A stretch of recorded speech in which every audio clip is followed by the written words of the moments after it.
La esclerosis múltiple es una enfermedad autoinmunitaria del sistema nervioso central caracterizada por la tríada de inflamación, desmielinización y gliosis, que es tejido cicatricial, pérdida neuronal. Su evolución puede consistir en recaídas, remisiones o ser progresiva. La evolución clínica puede ser extremadamente variable, desde una enfermedad benigna hasta una alteración de rápida evolución e incapacitante que requiere ajustes notables en el estilo de vida. Manifestaciones clínicas. La esclerosis múltiple puede comenzar en forma repentina o insidiosa. Los síntomas pueden ser acentuados o tan insignificantes que la persona tal vez no acuda al médico durante meses o años. Las manifestaciones de la enfermedad son muy variadas y dependen del sitio del sistema nervioso en donde se encuentran las lesiones. Aquí tenemos los síntomas iniciales de la esclerosis múltiple. Síntoma, se encuentra la pérdida sensitiva, 37% de los casos, neuritis óptica 36%, debilidad 35%, parestesias 24%, diplopía 15%, ataxia 11%, vértigo 6%, ataques paroxísticos 4%, síntomas vesicales 4%, signo de Lermite 3%, dolor 3%, demencia 2%, pérdida visual 2%, parálisis facial, impotencia, miosimia, epilepsia y caídas tienen 1%. Aquí podemos observar que los síntomas van de mayor porcentaje a menor, teniendo en cuenta que la neuritis óptica se encuentra en el segundo lugar. Sensitivos, parestesia, como punzadas, comenzón, hormigueo, prurito o ardor doloroso. Hipoestesia, que es una disminución de la sensación, insensibilidad o una sensación de que la zona está muerta. Sensaciones desagradables. Dolor es un síntoma frecuente en la esclerosis múltiple y lo presenta más del 50% de los pacientes. Neuritis óptica incluye disminución de la agudeza visual, penumbra visual o menor percepción del color, o sea, de la saturación en el campo central de la visión. Los síntomas visuales son monoculares, pero pueden afectar ambos ojos. Dolor retroorbitario, que se encuentra agravado por los movimientos. Defecto pupilar aferente relativo, edema disco óptico y atrofia óptica. Debilidad de las extremidades, pérdida de la potencia o de la destreza, fatiga o trastornos de la marcha. Debilidad inducida por el ejercicio es una manifestación característica de la esclerosis múltiple que corresponde al tipo de neurona motora superior. Espasticidad, hiperreflexia y signo de Babinski. Debilidad facial, lesión en la protuberancia anular y puede tener manifestaciones similares a la parálisis de Bell idiopática. Espasticidad, espasmos musculares espontáneos e inducidos por movimiento. 30% de los sujetos con esclerosis múltiple tienen una espasticidad que va de moderada a intensa, particularmente en las extremidades pélvicas. Visión borrosa puede ser consecuencia de la neuritis óptica o de la diplopia. La diplopia puede ocurrir a causa de oftalmoplegia internuclear o de parálisis del sexto par craneal, en raras ocasiones del tercero o el cuarto. La oftalmoplegia internuclear consiste en la dificultad para la aducción de un ojo por lesión en el fascículo longitudinal medial ipsilateral. El nistagmo acentuado con desviación asimétrica. Otras perturbaciones frecuentes de la mirada en casos de esclerosis múltiple incluyen parálisis en la visión horizontal, síndrome de 1,5, o sea, parálisis de la visión horizontal, y además tiene oftalmoplegia internuclear. Y 3, nistagmo pendular adquirido. La ataxia se manifiesta como temblores cerebelosos, también puede abarcar la cabeza y el tronco o la voz, produciendo una disartria cerebelosa característica, lenguaje entrecortado, vértigo, lesiones en el tronco del encéfalo que de manera superficial parece una laberintitis aguda. Puede ocurrir hipoacusia en la esclerosis múltiple, pero es poco. Otras manifestaciones, síntomas paroxísticos, síntoma del Lemit, miocinia facial, sensibilidad al calor, disfunción vesical, disfunción sexual, depresión en un 50% y fatiga que se encuentra en un 90% de pacientes.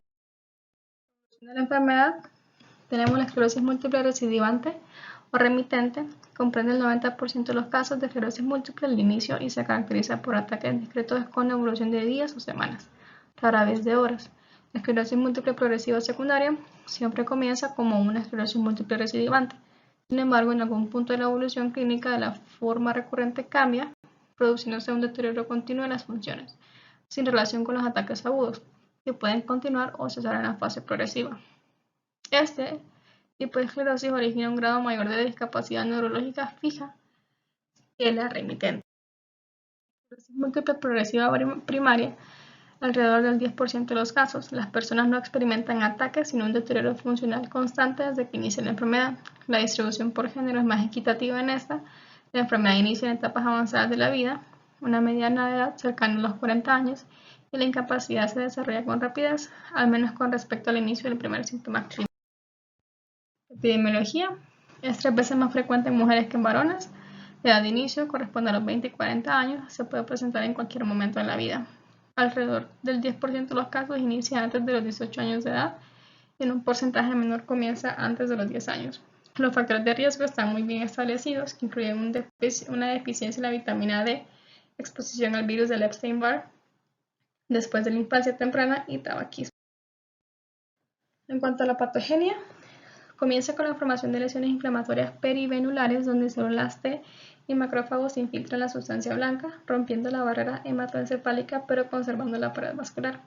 Se observa afectación del sistema inmunitario humoral y desmielinización con supervivencia de células precursoras de oligodendrocitos, pero falta de diferenciación en células productoras de mielina.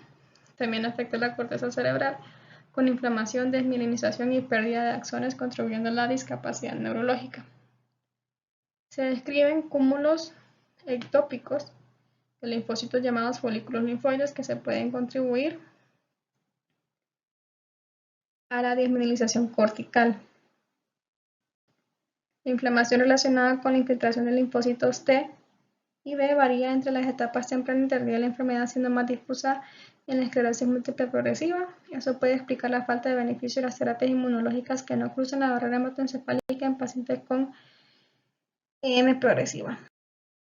En cuanto a su fisiología, la conducción nerviosa en los axones mielinizados es saltatoria, lo que permite velocidades de conducción más rápidas que los nervios amielínicos.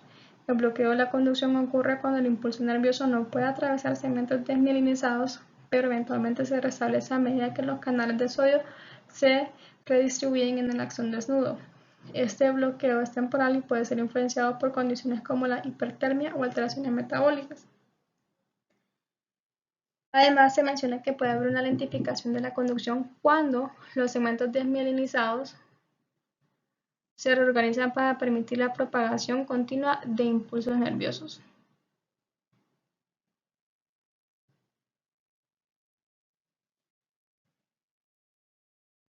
Diagnóstico, los criterios diagnósticos de la esclerosis múltiple clínicamente definida exigen documentar 2 o más episodios de síntomas o más signos que reflejen alteraciones en los fascículos de sustancia blanca anatómicamente no vecinos. Los síntomas deben durar más de 24 horas y surgir como episodios separados por un mes o más.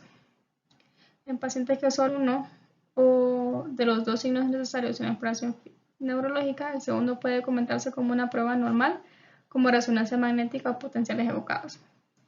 En personas que experimentan evolución gradual de su discapacidad durante 6 meses o más, sin recurrencias sobreañadidas, se puede recurrir a la cuantificación de IgG intrarraquídea y métodos visuales de potenciales evocados para corroborar el diagnóstico de esclerosis. Aquí tenemos el cuadro de los criterios diagnósticos de McDonald. Entonces, ¿verdad?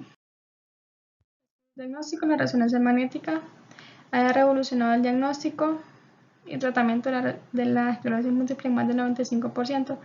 De los enfermos se detectan anomalías características, aunque más del 90% de las lesiones visualizadas por resonancia son asintomáticas. ¿Qué vamos a observar? Fuga de gadolínio intravenoso al interior del parénquima cerebral. La fuga aparece tempranamente en la evolución de una lesión por esclerosis múltiple y es un marcador útil de inflamación. Las lesiones de más de 6 milímetros ubicadas en el cuerpo calloso, sustancia blanca, periventricular, tronco del encéfalo, cerebelo o médula espinal son de particular utilidad para el diagnóstico. Entonces aquí observamos una resonancia magnética donde se aprecian áreas de desmielinización. Diagnóstico de potenciales evocados. La cuantificación de los potenciales evocados permite conocer la función en las vías aferentes, visual, auditiva y somatosensitiva o eferentes, que son las motoras. En 80-90% de las personas con esclerosis múltiple se identifican anomalías en una o más de las modalidades de los potenciales provocados.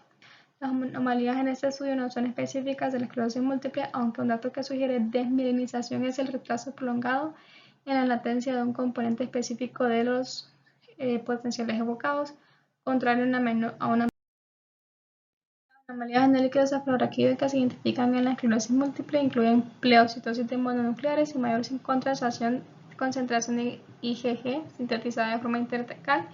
La cuantificación de las bandas oligoclonales en el líquido cefalorraquídeo también valora la producción intrarraquídea de IgG. En más del 75% de las personas con esclerosis múltiple se detectan 2 o más de estas bandas. Aparece pleocitosis leve en el líquido cefalorraquídeo, más de 5 células por microlitro en alrededor del 25% de los enfermos, por lo general sujetos jóvenes con esclerosis múltiple recurrente. La pleocitosis se excede de 75 células por microlitro, la presencia de leucocitos polimorfonucleares o una concentración proteínica mayor a 1 gramo por litro, mayor de 100 miligramos por 100 ml. En el líquido cefalorraquídeo debe sugerir que la persona quizás no tenga esclerosis múltiple. Aquí tenemos un cuadro de las diferentes enfermedades que pueden mostrar síntomas semejantes a la esclerosis múltiple. Aquí tenemos las principales inflamatorias: enfermedad de Behçet, enfermedad colágeno vascular, miastenia gravis, sarcoidosis del sistema nervioso. Misceláneo: síndrome de fatiga crónica, leucoencefalopatía con desvanecimiento de materia blanca, neuritis sensitiva, migratoria, neuroretinitis, neuropatía periférica. No existe ningún tratamiento eficaz que frene completamente la evolución de la esclerosis múltiple.